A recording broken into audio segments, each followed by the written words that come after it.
You're watching Revelation, the program with a biblical perspective. For the next 3 programs, you can witness the most incredible testimony of a young man who was stung by the deadly box jellyfish. He was pronounced dead by the hospital doctors. They tied a tag on his toe and placed him in the morgue. He then found himself first in hell, and then later he was standing before the living God. Ian did not believe in either heaven or hell before this experience, but he now testifies about these places because God gave him his life back in order to encourage us that there is life after death, and there is a new heaven and a new earth, which God has prepared for those who believe, just as promised in the Bible book of Revelation chapter 21. Here is the first of 3 parts of this very fascinating testimony. I was just traveling around the world, my experience with God. I was surfing, and I had a diving accident where it appears as though I was pronounced clinically dead for approximately 15 minutes. And during that time, I found myself caught up in the presence of God, and just continually wave after wave of His love and acceptance began to flow through me. It's like a tangible presence of God, and His light just flooded me with incredible peace. And as I stood in His presence and encountered more of God, it radically transformed my life. Prior to this, as you were saying, I was a non-Christian, I was an atheist. And my concept of God was that, well, He wasn't there. It was just all fairy tales. It was all mythology. It was obviously for weak people who believed in religion, couldn't handle reality. So for me, it was a transforming point in my life. I was 24 years of age, and I had been traveling for 2 years, from 1980 to 82, surfing, like hitchhiking around the world through Southeast Asia and through Africa. And I'd ended up on a small island called Mauritius. This island had great surf, good diving. I thought I could retire here. I'd sailed there in 81 and seen it and gone back to it from Africa. And the fishermen that I lived with were Creoles. They were laid back, lived off the ocean. And I just surfed with them and dived with them. While I was diving on the island, they taught me to night dive. Now I'd taught people how to dive and instructed them. I was a qualified lifeguard, but I'd never night dived. And these fishermen taught me to night dive. It was quite freaky, going out at night. But we used to dive on the outer reef. Mauritius, it drops off about 13,000 feet. It's basically a submerged mountain. And so we'd dive on the outer reef from 11 at night to about 1 in the morning. And as we dived, we'd look with our diving torches, because the crabs and the crayfish would come out, and they're scavengers, so they'd scavenge the reef. And with your torchlight, you could blind them. And with your leather gloves, just pick them up. So we would catch as much seafood as we could, sell it to the tourist hotel, which is how the fishermen earned their living. And for me, I wasn't into the money, I was just into seafood. So go home, cook a bunch up, have a good feed, and crawl into bed about 2 in the morning and have a bunch of seafood. Parrotfish would be asleep, so you get a few fish for dinner and plenty of seafood. And so we were living on these, when you travel for 2 years, you've got to live pretty cheaply. And so we were living on about $1 to $2 US a day in small huts on the village, near the village. This particular night I went out diving. It was a bit different because I saw there was a storm at sea, and I thought, there's something, maybe the surf will come up on the reef. So I'd dive for years. So I thought, I talked to my friend Simon. I said, Simon, the surf might come up, I'd be dangerous. He said, no, this storm of mist, Ian. We go to a new place tonight. You see best diving in Mauritius. Now, like a good fisherman, he threw out his bait, reeled me in, and so at 11 that night we got all our diving gear in the fishing boat and rowed off out through the lagoon, crossed the outer reef, and then rowed and poled our way down from Tamarin Bay, where I was living, to a place called Rivière Noire, Black River. As we slipped in, it was quite dark because the clouds were coming in, so there was no real moonlight, and it was a little bit of a chop on the water. But as I slipped into the water, my 2 friends had already gone in. As I slipped in, something smashed in my arm and stung me. I wondered what on earth it was. It felt like an electrical shock.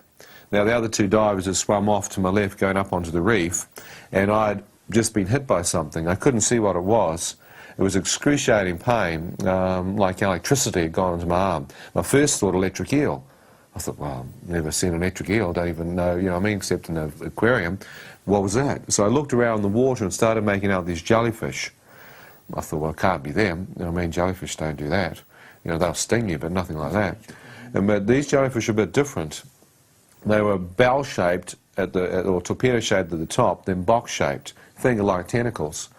I thought, well, is that a jellyfish? Yeah, it must be. So I reached out and grabbed it with my gloves, and sure enough, it was a jelly.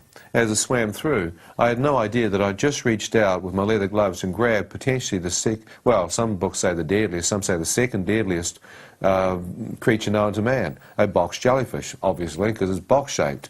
But I'd never read anything on it. I'd never heard about it. And so here, I just had a box jellyfish go through my hand. Now, this particular species in Australia is well known and has killed over 70 people. In New Zealand, no one's really even heard of them because it's colder water. We're further south, so these particular jellyfish are more in the tropical regions. And it has killed over 70 people. It's so deadly that some scientists are now saying the venom is more deadly than a cobra, taipan, and black mamba. But as this jellyfish went through my hand, I thought, oh, well, I wonder what that is. Kept swimming.